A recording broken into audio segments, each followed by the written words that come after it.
हाय, good evening everyone. ये मेरा दूसरा ब्लॉग है या ज्ञान चैप्टर 2 जो बोले आप। मगर इस ज्ञान चैप्टर 2 में या ब्लॉग चैप्टर 2 में आज टैक्सेशन के बारे में बात करेंगे। यह बहुत अहमियत है, बहुत इंपॉर्टेंट चैप्टर्स है। ये मोस्टली जब आप स्विचिंग ऑफ कंपनी करते हैं उसके ऊपर भी बात करना 5 मिनट का बस है, मगर ये चीज़ बहुत इंपॉर्टेंट है, आप पूरा सुने क्योंकि ये लैग हर लोग करते हैं। ऑलमोस्ट 90% एम्प्लॉय करते हैं जो बाद में जाकर फाइलिंग के टाइम में टैक्स का बॉम्ब पड़ता है या लाइबिलिटीज पड़ता है। उसके पास आदमी को लाखों लाखों रुपया टैक्स जमा करना पड़ता है अपना फाइलिंग के लिए या एडजस्टमेंट के लिए।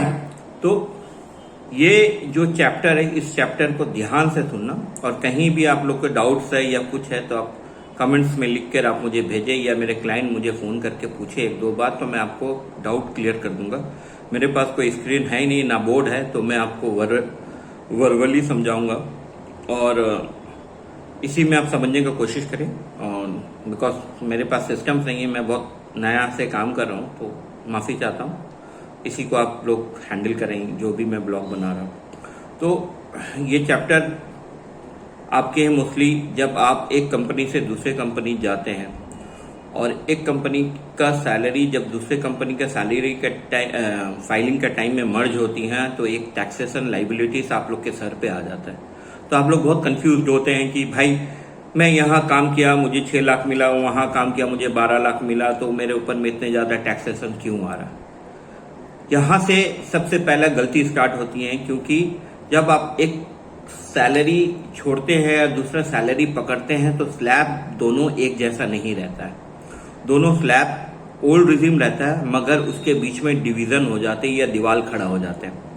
लोग क्या करते हैं, भूल यहाँ करते हैं कि लोग अपने प्रीवियस सैलरी प्रेजेंट कंपनी में कैरी फॉरवर्ड नहीं करते या मर्ज नहीं करते विथ वट एवर सैलरी ही और शी अर्न, और जितना टैक्स कटा वो प्रेजेंट कंपनी में जाके शो नहीं करते। यहाँ सबसे बड़ा लैग होता है और ये लैग में ही जाकर फाइलिंग का टाइम पे बॉम्ब फूटता है और आप लोग के ऊपर में टैक्स लाइबिलिटीज आता है। तो पहले क्या होता है कि मान लो कि आप कोई भी कंपनी में 6 महीना या 3 महीना के बाद जॉब छोड़े हो, तो कंपनी को तो ये पता नहीं रहता कि आप 3 महीना बाद छोड़े हो या 6 महीना बाद छोड़े हो। कंपनी आपके स्लैब या आपके पैकेज या आपके सीटीसी के ऊपर से टैक्स काटना स्टार्ट कर देता है। ठीक है, एंड ऑल ऑफ सडन आपने कंपनी को नोटिस दे दिया कि चलो आप छोड़ना है, मेरे को नया कंपनी ज्वाइन करना है।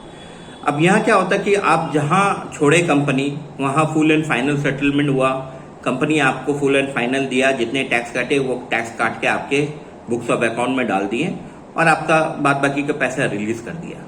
इश्यू स्टार्ट होता है नया कंपनी से। जब आप नया कंपनी में जाते हैं तो नया कंपनी फिर क्या करते हैं, ओल्ड और न्यू स्ट्रक्चर्स या रिजिम में से फिर वो स्टार्ट करते हैं। मोस्टली ओल्ड को मैं एग्जाम्पल पकड़ के जाता हूँ। तो नया कंपनी में जब आप डिक्लेरेशन नहीं देते तो उनका कैलकुलेशन स्टार्ट होता है कि 0 से 2.5 लाख, 2.5 से 5 लाख 5%, आप 5 लाख से 10 lakh 20%, 10 lakh above 30% and other charges will included.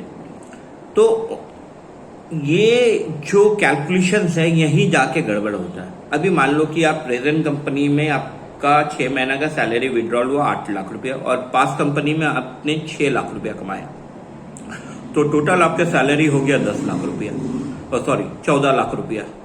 तो ये जो 14 लाख रुपया हो गया, तो लोगों का गलती क्या होता है कि भाई ये 14 लाख में मेरा टैक्स लाइबिलिटीज क्यों आ रहा।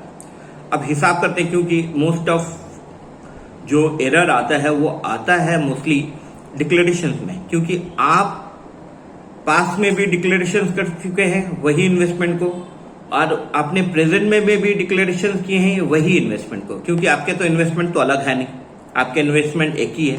तो आप एक इन्वेस्टमेंट को 2 जगह बेनिफिट ले रहे हैं। तो सबसे पहले जब आप एक इन्वेस्टमेंट को 2 जगह बेनिफिट ले रहे हैं और फाइलिंग का टाइम में एक ही इन्वेस्टमेंट कंसीडर होता है, तो एक इन्वेस्टमेंट का जो अमाउंट डिडक्शन हुआ वो एडेड हो जाता है। वो दूसरा स्लैब क्या होता है कि मान लो आपने 14 लाख रुपया कमाया, तो आपका स्लैब ऐसा हो गया कि आपका 0 से 2.5 लाख हो गया, आपका 0, 2.5 लाख से 5 लाख हो गया 12,500, 5 लाख से 10 लाख हो गए आपके 1 लाख, तो हो गया 1,12,500, प्लस वहां से 4 लाख और जो कि 30%, मतलब हो गया 1,20,000। तो लगभग आपका 2.5 लाख का करीब टैक्स कटना चाहिए, प्लस 2.5 लाख प्लस टैक्स कटना चाहिए। मगर आप हिसाब से देखते हो कि बहुत आदमी 14 लाख रुपए कमाता है और टैक्स का जो स्ट्रक्चर है वो लगभग 80-90 हजार का करीब आता है, या 1 लाख का करीब आता है, या 1,10,000 का करीब आता है। क्या होता है कि प्रीवियस कंपनी में उनका टैक्स कुछ 50-60 हजार रुपया कट लेता है और प्रेजेंट कंपनी में मान लीजिए कि फिर वही 2.5 लाख से वो ऊपर आपका 8 लाख पे कैलकुलेशन हुआ तो वहां वो 50-60 हजार होता, तो टोटल आपका हो जाता है 1,10,000 रुपया। बट एक्चुअली जब फाइलिंग का टाइम आता है तो उसमें आपका लगभग आपको 2 लाख या 2.5 लाख का करीब आपका लाइबिलिटीज आ जाता है। मतलब आपके सर पे बॉम्ब फूटता है 1 लाख से 1,20,000 का ऊपर टैक्स लाइबिलिटीज का। तो ये गलती ना करें आप लोग, ये गलती ना करें। कोई कंपनी छोड़ के किसी और कंपनी जब आप ज्वाइन कर रहे हैं तो अपने सैलरी को हमेशा कैरी फॉरवर्ड करें।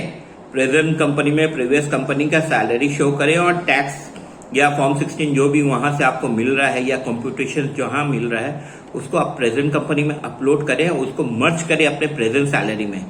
Late the tax will be cut from there. तो वो क्या करते हैं, प्रेजेंट सैलरी फिर प्रेजेंट कंपनी आपके वही सैलरी में अपने सैलरी एड ऑन करके फिर वहां से अपना टैक्स काटना या शुरुआत कर देते हैं। तो at the end of the day जब आपका फॉर्म 16 आता है तो 2 कंपनी एक संग मर्ज होके आता है और टैक्स आपका कट जाता है। तो क्या होता है कि at the time filing time में क्या होता है, टैक्स लाइबिलिटीज नहीं आता है, एटलीस्ट जीरो आएगा, एटलीस्ट जीरो आएगा। रिफंड तो बाद में बात करते हैं, एटलीस्ट जीरो आएगा। तो ये जो गड़बड़ है ऑलमोस्ट 90% से 95% लोग करते हैं, तो ये गड़बड़ ना करें। ऑलवेज अपने प्रीवियस कंपनी का सैलरी को करंट कंपनी में मर्ज करें और अपना टैक्स बचाएं, कम से कम लाइबिलिटीज बचाएं। रिफंड के बारे में आपको नेक्स्ट चैप्टर में बताऊंगा। बाय।